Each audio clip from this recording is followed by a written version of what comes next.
Hi guys. My name is Danny Pike. I'm 9 years old, and this weird bald guy here wants me to introduce Stargirl Chapter 11. So here he is.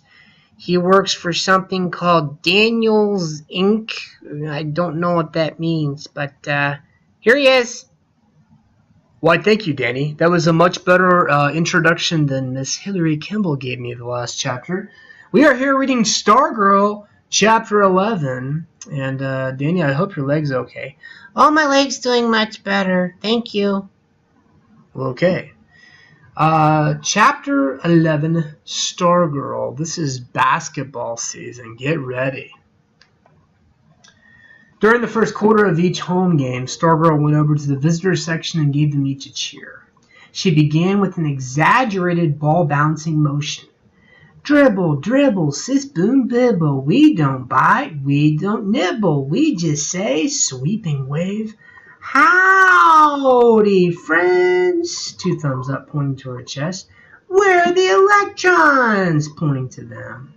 Who are you? Turns her head to the side and cups her ear.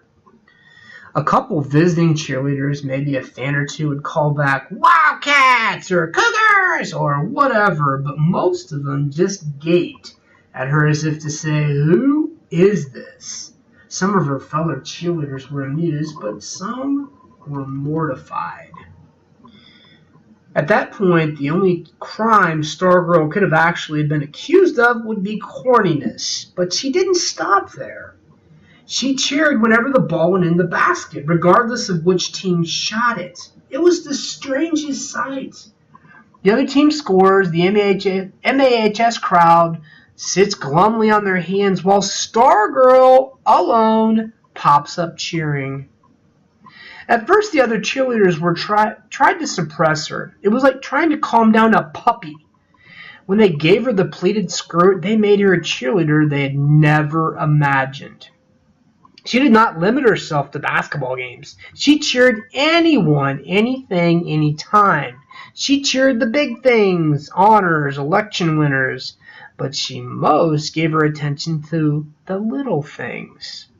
You know, you'd never know it when it happened. Maybe you were a ninth grade nobody named Eddie, and as you're walking down the hall, you see a candy wrapper on the floor. You pick it up, throw it in the nearest trash can, and suddenly, there she is in front of you, pumping her arms, honey hair and freckles flying, swallowing you whole with those enormous eyes, belting out a cheers she's made up on the spot. Something about Eddie and the trash can teaming up to wipe out litter. A mob is gathering, clapping, hands in rhythm, more eyes than you are on you than all the previous days of your life combined. You feel foolish, exposed, stupid. You want to follow the candy wrapper into the trash can. It's the most painful thing that's ever happened to you. Your brain keeps squirting out a single thought. I'm going to die. I'm going to die. And so when she finally finishes, her freckles settle down to the bridge of her nose. Why don't you? Why don't you just die? Because they're clapping for you, that's why.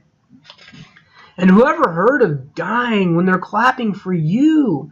And they're smiling at you. People who never even saw you before, smiling at you and slapping you on the back and pumping your hand, and suddenly it seems like the whole world is calling your name, and you're feeling so good, pretty much just you float home from school, and when you go to bed that night, the last thing you see before you zonk out are those eyes, and that's the last thing, and the last thing is a smile on your face. Or maybe you showed up at school with the really unusual earrings, or you aced your test, or you broke your arm, or you got your braces off, or maybe you weren't even a person.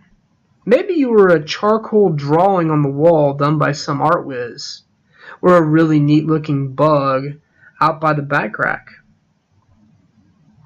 We wagged our heads and agreed what a goofy girl this was. Maybe even officially crazy, but we walked away smiling and maybe not saying but all thinking the same thing. It felt good to get the credit. If this had been in any other year, things might have gone bad. Things might have gone on just like that. But this year was was something unbelievable was happening on the basketball court. This was the year the team was winning, only winning, and that changed everything. Early in the season, no one noticed. Except for the girls' tennis, we had never had good teams in anything. We expected to lose. We were comfortable with losing. In fact, most of us were oblivious to it since we didn't even attend the games. The year before, the Electrons had won only 5 of 26 games. This year, they won their 5th game before Christmas. By early January, they'd won the 10th, and people began to notice that there was still a 0 in the loss column. Undefeated! Blared a sign on the plywood Roadrunner. Some said we were winning by accident. Some said other teams were simply more rotten than we were. Some thought that the sign was a joke. One thing was certain, attendance went up. By the start of February, the winning streak had reached 16, and there wasn't an empty seat in the gym. But something even more interesting was happening. Suddenly, we were no longer comfortable with losing. In fact, we forgot how to lose. The transformation was stunning in its speed. There was no apprenticeship period, no learning curve. No one had to teach us how to be winners. One day we were bored, indifferent, satisfied losers.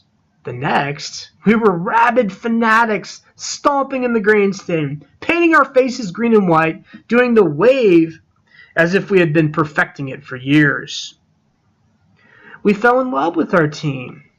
When we spoke of it, we used the word we instead of they. The leading scorer, Brent Ardsley, seemed to have a golden glow about him as he moved through the school. And the more we loved our team, the more we hated the opposition. We used to envy them. We even applauded them in spite of our hapless teams. Now, we detested the opposition and everything about them. We hated their uniforms. We hated their coaches and their fans. We hated them because they were trying to spoil our perfect season. We resented every point they scored against us, and how dare they celebrate. We began to boo. It was our first experience as booers, but you'd have thought we were veterans. We booed the other team. We booed the other coach. We booed the other fans, the referees. Whatever threatened our perfect season, we booed it. We even booed the scoreboard. We hated games that went down to the wire. We hated suspense. We loved games that were decided in the first 5 minutes. We wanted more than victories. We wanted massacres. The only score we would have been totally happy with would have been 100-0. And right in the middle of it all, in the midst of this perfect season mania, was Stargirl popping up whenever the ball went through the net, no matter which team scored, cheering everything and everybody. It was sometime in January when the calls started flying from the stands. Sit down! Then came the boos.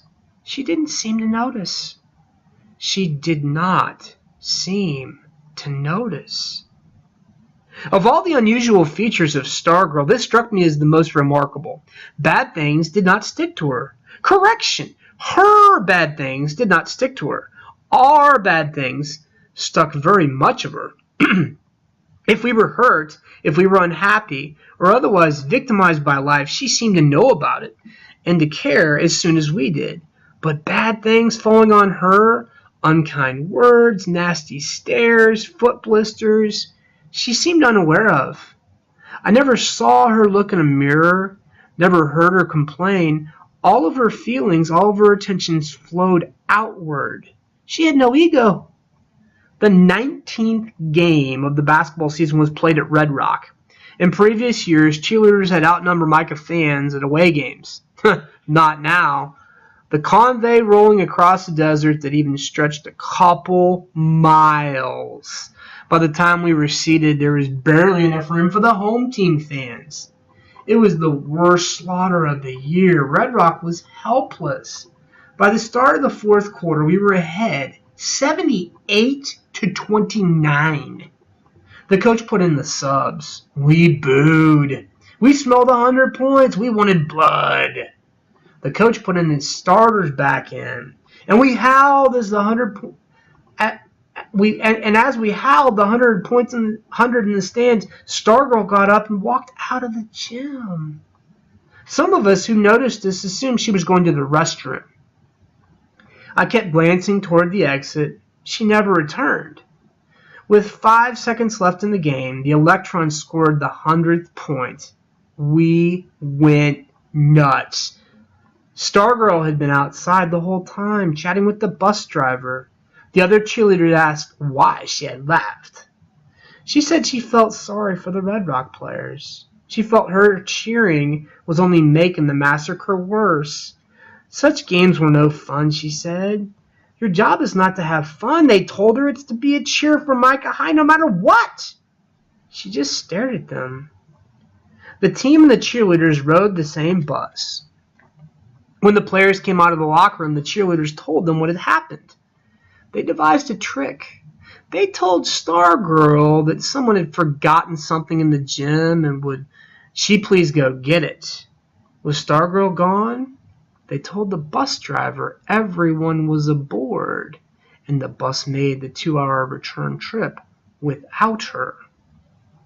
A Red Rock custodian drove her home that night. Next day at school, the cheerleaders told her it was all a big misunderstanding, and they acted as if they were so sorry. She believed them. The next day was February 13th, the hot seat. Wow. Conversation after this chapter. What do you guys think? First of all, I guarantee you I got at least 1 or 2 cheerleaders listening to me here on YouTube. Ladies, what do you think? Okay? If one of your own cheerleaders started cheering for the other team, how would you react to it? Like, would you take offense? Would you correct them? Would you understand having a Stargirl as a cheerleader? Or would you just embrace her uniqueness? I've had so many girls through my classes through the years that said they think that would be just a little odd, and they wouldn't know how to deal with that. Because when you cheer for your team. That's what you're taught for. And I don't know. Another thing here that concerns me, the popularity of Stargirl is starting to teeter. You got some mean girls that are kind of, leaving her on the, bus ride home. She had to get a ride home from the custodian there. With her going on the hot seat, I wonder if any people that might not approve of Stargirl might be giving her a hard time here. How do you think the hot seat's going to go? That's a whole other question. Make some predictions right now. Have some discussions with your groups, with your classes, on how you think the hot seat's going to go. How is Stargirl going to react to it? I'm looking forward to the next chapter. Chapter 12 is coming your way, but for now we're going to go ahead and sign off and say thank you so much for listening to Stargirl from Daniels Incorporated. Have a great day. Bye-bye. And God bless.